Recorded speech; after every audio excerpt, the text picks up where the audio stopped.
Hi, my name is Jamie Gibson. I am a real estate agent in Northwest Indiana. And today I want to talk about some of the common mistakes that first-time home buyers usually make in the process of buying a new home.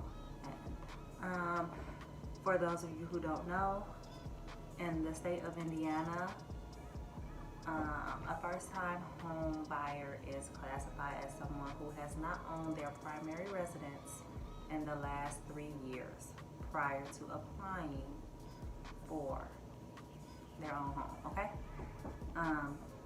So moving onward, the first mistake people usually make is avoiding lenders.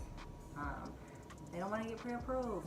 You guys don't want to talk to anyone about your credit. You know, you're like, oh, my money's good, my account's good, I'm fine, nobody is running my credit. Well, you shouldn't do that, because you need to know your purchasing power. If you were to buy a home, you've probably already been window shopping. You probably know the area that you want to live in. You know the details. You know all your must-haves that you want in a home, and you're not budging on that at all. So even though you don't plan on moving for the next year or two, maybe longer, find out where you stand. A lot of people are so bent on their credit score taking a hit. It's worth it. It's a few points. It's worth it to find out what you'll be able to afford, and also, you know what it is that you need to work towards. Okay. And also speak with multiple lenders. Don't just go to, the loan officer at your bank or your credit union. Talk to some of these mortgage brokers. You can even do the online pre-qualifications and pre-approvals, but it's best that you know, and also do it at the same time with several different lenders. Why?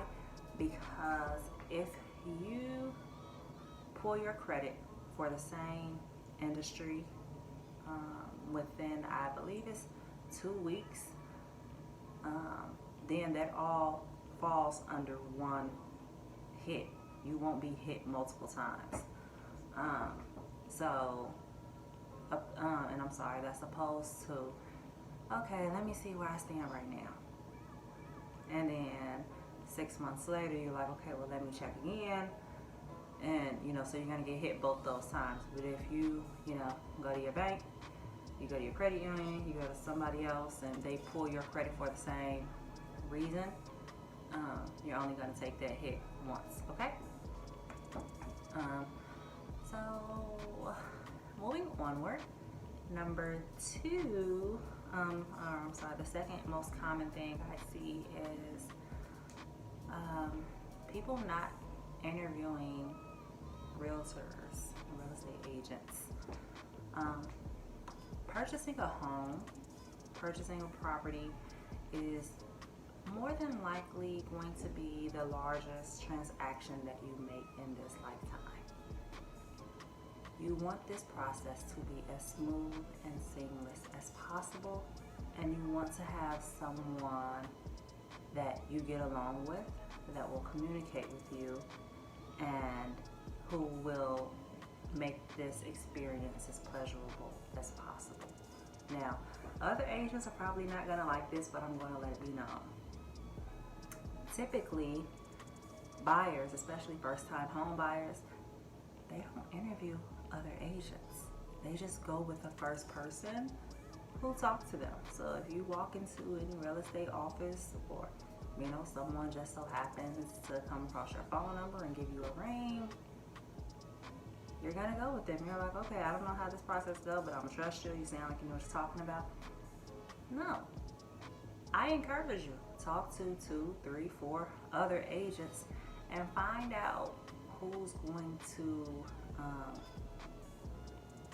benefit you the most. Who do you think you mesh with better than the rest? And it's really that simple. You want to shop around. You know, don't just go with your Aunt Betty's realtor just because it's your Aunt Betty realtor and she swear by her. Well, you know, maybe they have some techniques and stuff that's a bit outdated. They don't really know as much. Or, you know, maybe they could be super advanced, probably make you feel a little overwhelmed with the process, and, you know, you're not really digging them that much.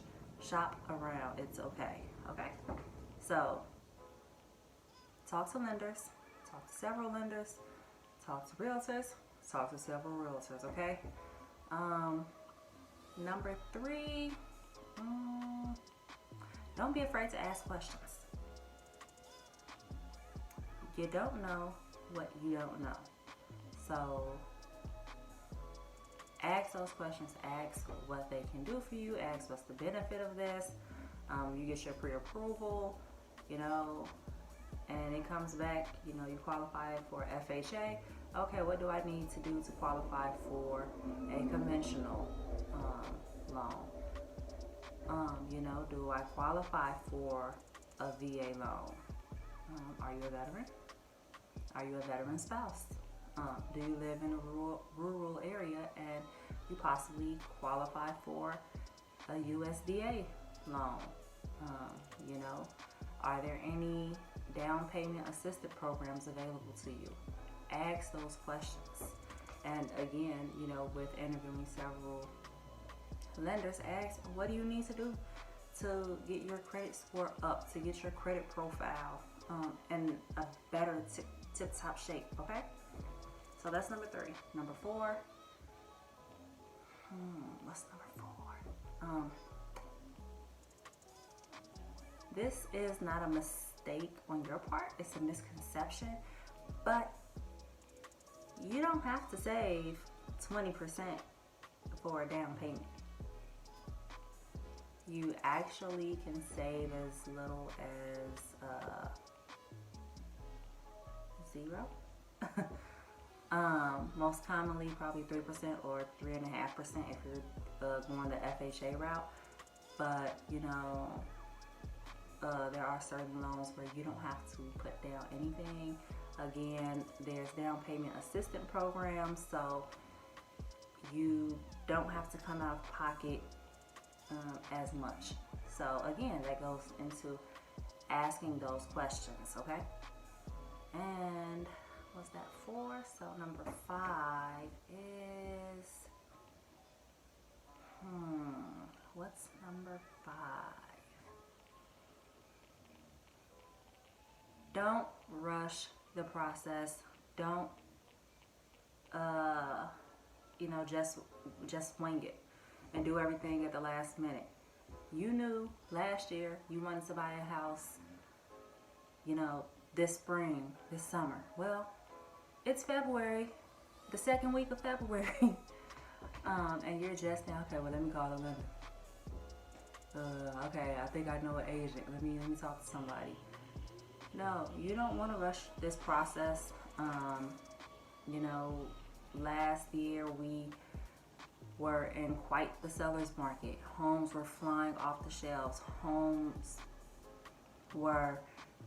they weren't overpriced, but you know, there were bidding wars left and right. People paid probably $50,000-$60,000 or more just for the home because that was the home that they wanted and nobody else was gonna get it. And you know, ultimately it's, let me tell you something. I don't care how much I like a house. If it's worth $219,000, I'm not paying $270,000 for it. You have to trust the process. There will be better homes. There will be better opportunities. And I mean, if that's what you want to do, you can do it. But you know, don't be scared if you put in an offer on 2 or 3 homes and you know you were outbid. You know, you lost out to somebody else who decided to waive the inspections, or somebody who had a cash offer. It's okay. It's not the end of the world. Just trust the process. So those are my 5 tips for my first time home buyers. Buying a home is a super enjoyable experience, and you just gotta go through the process. So talk to a lender, talk to a realtor, several of them. Don't rush the process. Don't try to save up so much money. People spend years saving up loads and loads of money. You don't have to do that. And ask questions. That's it. So if you made it this far, thank you. I do appreciate it, and I will try to answer any questions that you